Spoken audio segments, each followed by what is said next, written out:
स्वर्ग कसा दिसतो असं जर कोणी मला विचारलं तर नक्की मी या प्लेसची नाव घेईन. इतकी सुंदर आहे ही प्लेस आणि ही आहे स्वर्गातली अप्सरा. Self obsession guys. चला बघूया. This is Sneha Vaidya. Welcome to my channel. इथे आपण एक्सप्लोअर करतो, इंटरेस्टिंग गोष्टी बघतो, मजा करतो. अच्छा, लास्ट टाईमचा तुम्ही ब्लॉग बघितला असेल, ओव्हरनाईट ट्रॅव्हल करून बसने, स्लीपिंग बस कशी होती वगैरे त्याच्यात सांगितलेलं आहे. आपण आलोय आता सापाला. सकाळी फ्रेश वगैरे होऊन आलोय आम्ही डायरेक्ट इथे ना एंट्रीपासूनच बघण्यासाठी, एक्सप्लोर करण्यासाठी खूप सुंदर आहे. त्यामुळे इथे वेळ काढून या. हा असा यांचा छान असा गेम चालू होता. मी पण जॉईन केलं, मग यामध्ये मजा आली. इथे लोकल पब्लिकने किती मस्त क्लोथ्स वेअर केलेत त्यांचे ट्रेडिशनल आणि किती इफिशियंटली ते डान्स करतात आहे. सापाचा बेस्ट टाईम आहे विजिटसाठी सप्टेंबर टू नोव्हेंबर. तेव्हा क्लिअर स्काईज आणि स्टनिंग व्ह्यूज गोल्डन राईस हार्वेस्टचा दिसतो. मार्च टू मेमध्ये जर तुम्ही गेलात तर स्प्रिंग चालू असतो, टेम्परेचर छान असतं, ब्युटिफुल ब्लूमिंग फ्लॉवर्स असतात माउंटन्सवर. रादर दॅन बाकी सीझनमध्ये पाऊस पडून तुम्हाला व्ह्यू कमी दिसण्याची शक्यता आहे आणि फक्त स्कायच दिसू शकतं. हा आहे फेब एंडिंग. सो बघूया, होप फॉर द बेस्ट. छान क्लायमेट मिळेल आपल्याला. किती फोटो काढू आणि किती व्हिडिओमध्ये कॅप्चर करू असं झालेलं. इतकं सुंदर आहे. फक्त एंट्रीच.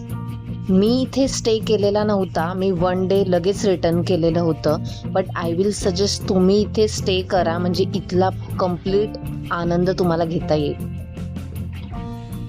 10-15 मिनिट्स वॉक आहे तिकीट काउंटरपर्यंत आणि मध्ये मध्ये हे सगळं आहे. तुमचा पूर्ण दिवस इथे स्पेंड होऊ शकतो, इतकं काही आहे इकडे.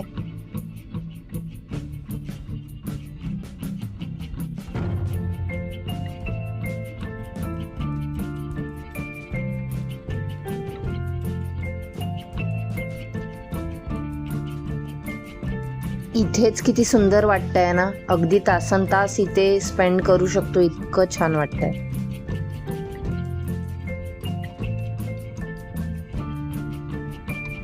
असा बराचसा टाइमपास करून झाल्यावर फायनली आम्ही आलो आहे तिकीटसाठी. आणि लाईन बघा. याच्यासाठी म्हणते की लवकर निघा आणि लवकर पोचा. आम्हाला बराच टाईम लागला, जवळजवळ अर्धा तास वगैरे या लाईनीत. फॅन्सी पण केबल कार ही वर्ल्ड्स लॉंगेस्ट केबल कार आहे असं म्हटलं जातं.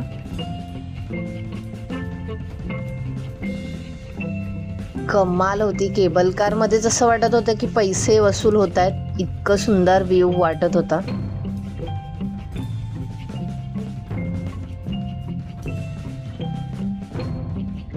फॅन्सी पण हा हायेस्ट पीक आहे इंडो चायनामधला. आय फील की मी आकाशातच आहे. इतकं सुंदर वाटतंय.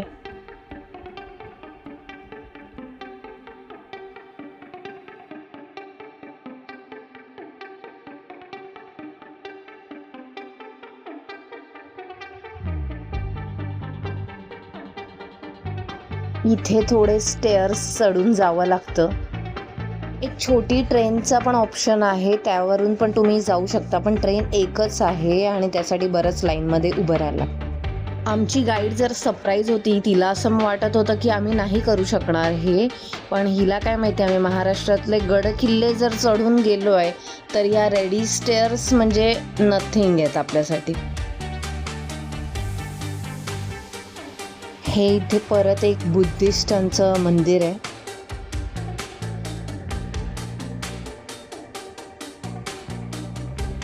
हे बघा, आता तिथे पोचायचं आहे आपल्याला. दिसतंय तुम्हाला, इथून तिकडे पोचायचं आहे. Let's walk. इथे मी स्लीवलेस घातला आणि फॅन्सी असा ड्रेस घातला आहे, पण याच्यावर जाऊ नका. क्लायमेट अतिशय थंड होतं. सर्वांनी स्वेटर वगैरे घातलेले होते, पण मला फोटोशूट करायचं होतं, त्याच्यामुळे मला हाच ड्रेस घालायचा होता. फोटोसाठी काहीही, तुम्ही तर ओळखतात आता तुमच्या बाईला. इथे हा ट्रेनचा ट्रॅक आहे मध्ये. छोटीशीच क्यूट अशी ट्रेन आहे.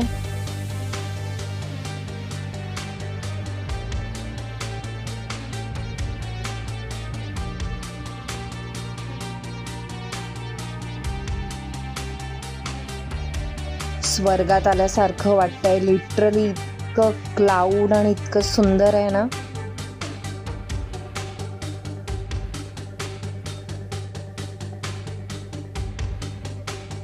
ब्रॉन्झचा स्टॅच्यू आहे बुद्धांचा इथे.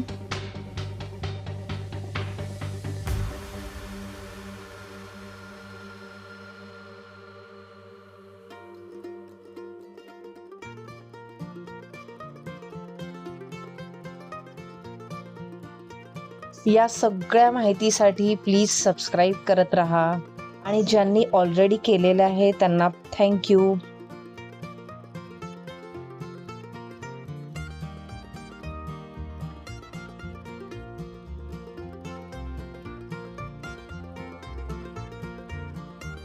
फर्स्ट स्टॉप आपण जिथे घेतलेला ती जागा आहे ही.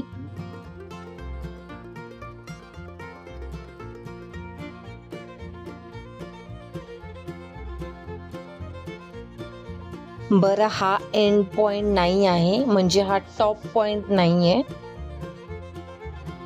अजून देखील वरती एक स्टेअर मोठी बाकी आहे, पण तिथे मी गेली नाही. रोहित तिकडे जाऊन आला. तुम्ही ट्रेनमधून गेलात तर ट्रेन एकदम टॉपला पोचवते तुम्हाला. इकडे इतकं सुंदर वाटत होतं ना, खरंच एकदा लाईफ टाईम मध्ये हा एक्सपिरियन्स नक्की घ्यावा. अगदी स्वर्ग वाटत होता.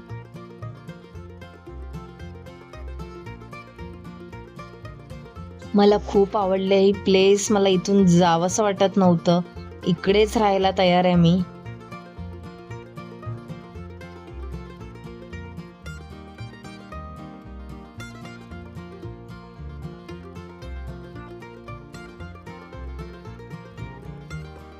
फायनली आपल्याला बाय बोलायला लागतं या प्लेसला. आय एम सो ग्रेटफुल की इतकी सुंदर प्लेस मला बघायला आणि अनुभवायला मिळाली.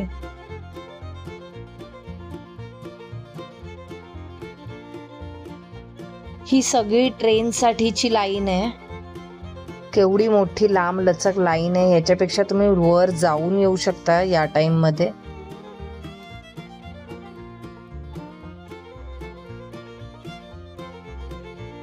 I don't want to say bye to Sapa, but I have to. 28 days.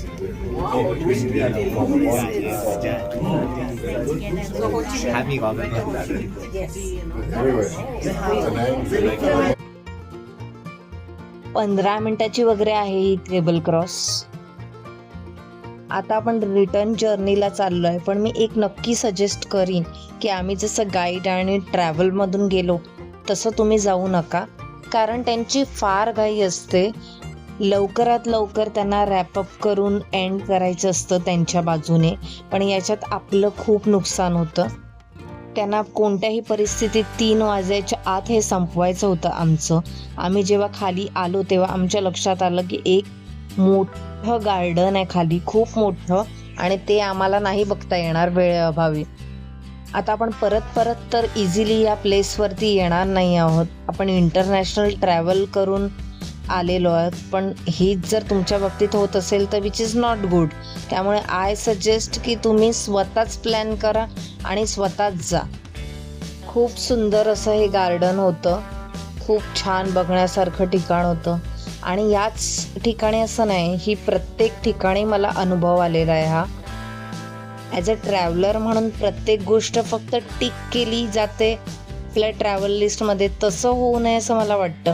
प्रत्येक गोष्ट अनुभवणं पण खूप इम्पॉर्टंट आहे माझ्यासाठी तरी. ऑथेंटिक असा व्हिएतनामी लंच घेतलेला आहे आपण सापामध्ये.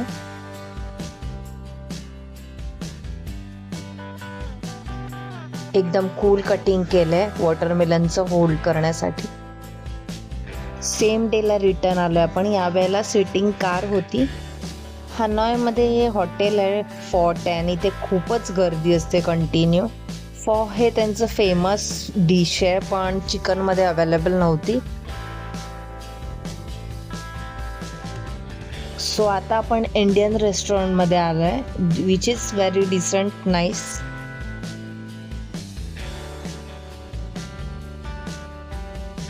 आता आपण आलोय पर्ल म्युझियममध्ये.